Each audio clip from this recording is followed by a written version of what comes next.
Olá a todos os irmãos e irmãs, um bom dia, uma boa tarde, uma boa noite, na paz de Cristo Jesus, que excede todo e qualquer entendimento. Disse bom dia, boa tarde, boa noite, porque eu não sei o horário em que você estará vendo este vídeo.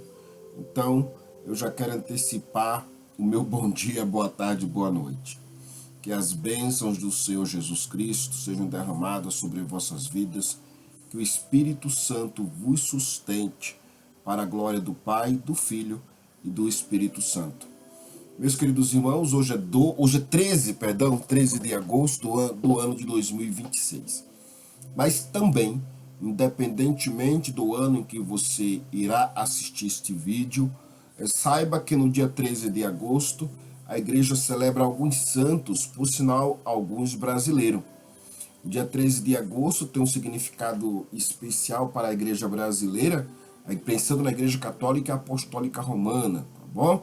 Das 24 igrejas, pensando então na igreja maior, né? Na igreja que encabeça, que é a líder, né? Que é a igreja latina, mais conhecida como igreja romana. Nesse dia, pois, é celebrada Santa Dulce dos pobres. Foi uma religiosa brasileira, conhecida também por alguns, né, como Anjo Bom da Bahia.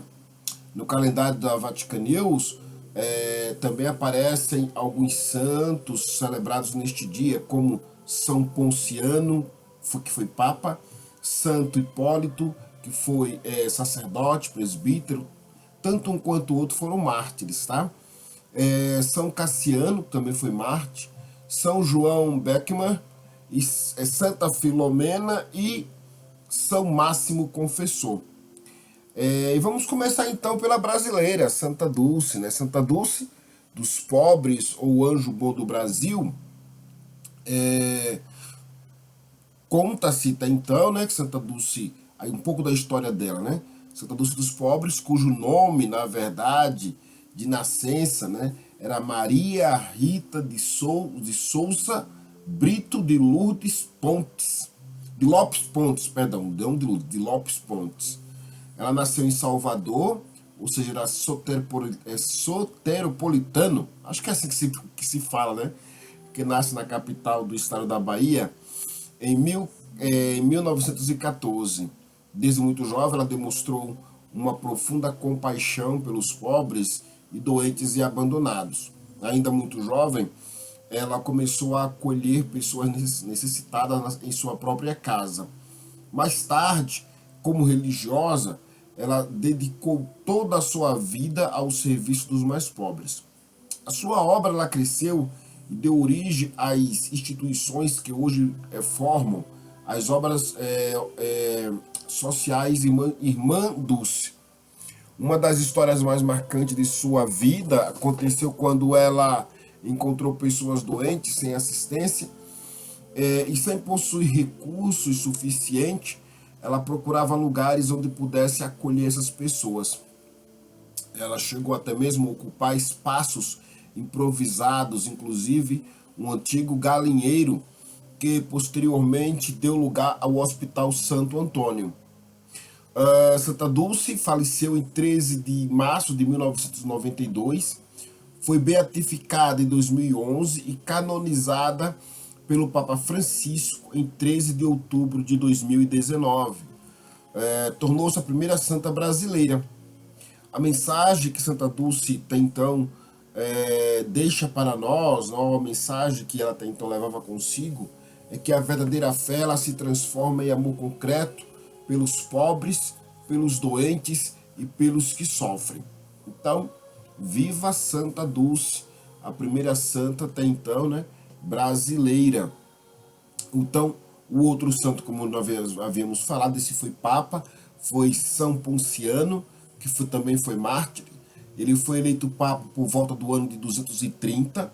Seu pontificado aconteceu em um período também difícil para os cristãos, durante a perseguição do império do imperador, né, Maximiano Trácio. Ponciano foi deportado para as minas de Sardenha para que a igreja ela pudesse escolher outro líder.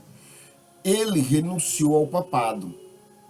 Na Sardenha, sofreu juntamente com com Hipólito, né, que vamos falar daqui a pouco dele, que havia sido seu adversário e estava separado da igreja. Os dois acabaram, naquele momento, unindo-se pelo sofrimento e pela fé.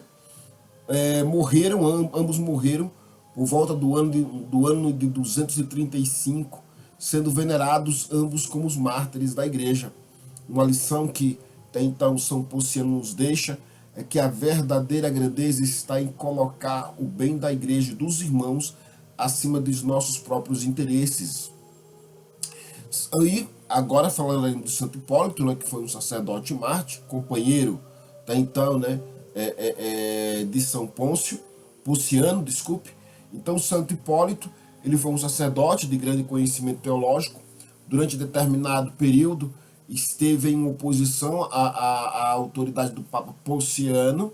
Entretanto, como já vimos, né, a perseguição contra os cristãos levou ambos ao exílio e ambos ficaram na mesma prisão.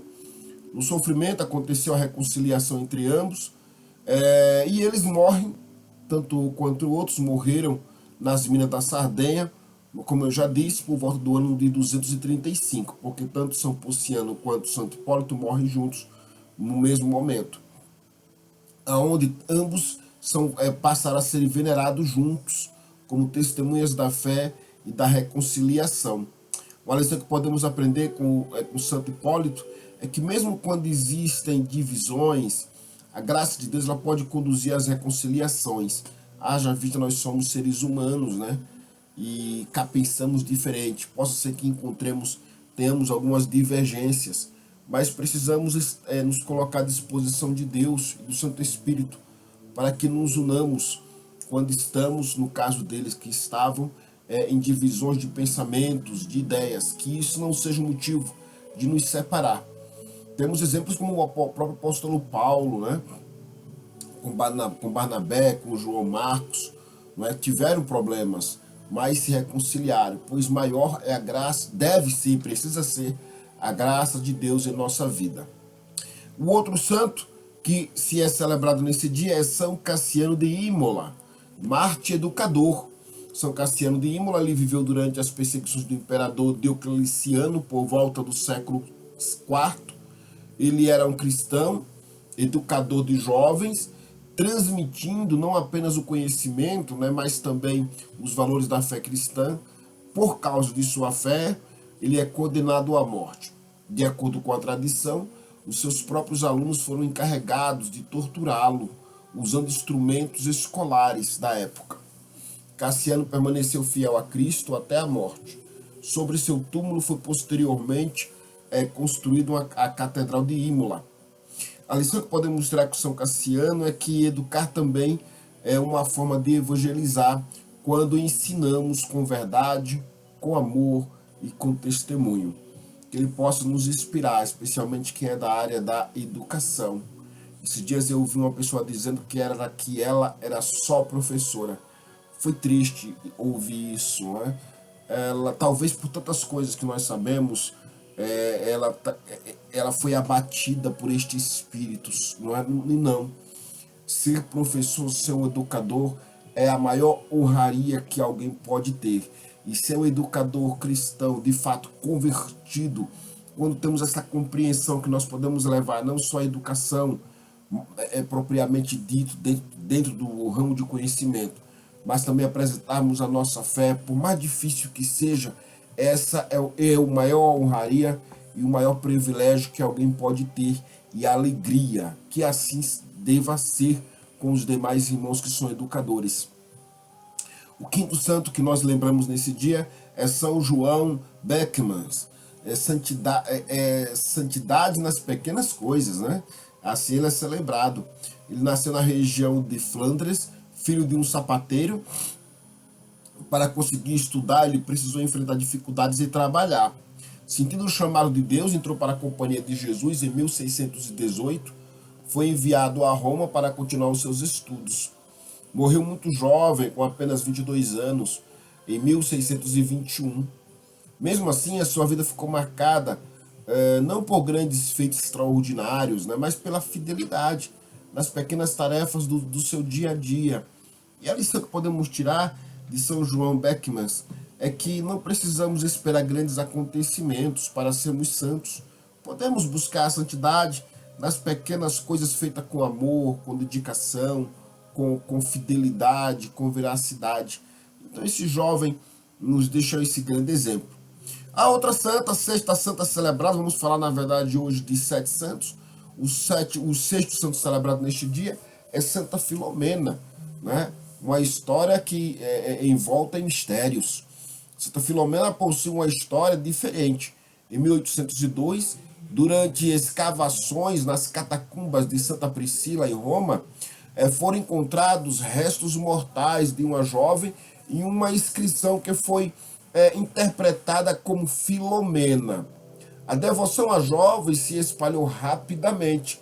Mais tarde, surgiram relatos sobre sua vida e seu martírio, mas pesquisas históricas e arqueológicas colocaram uma dúvida em vários elementos sobre, com respeito às narrativas que eram faladas sobre ela. Por isso, Santa Filomena ela foi retirada do martirológico romano em 1961. Apesar disso, sua devoção popular ela continuou, especialmente no santuário de Mucimano del Cardinale, na Itália.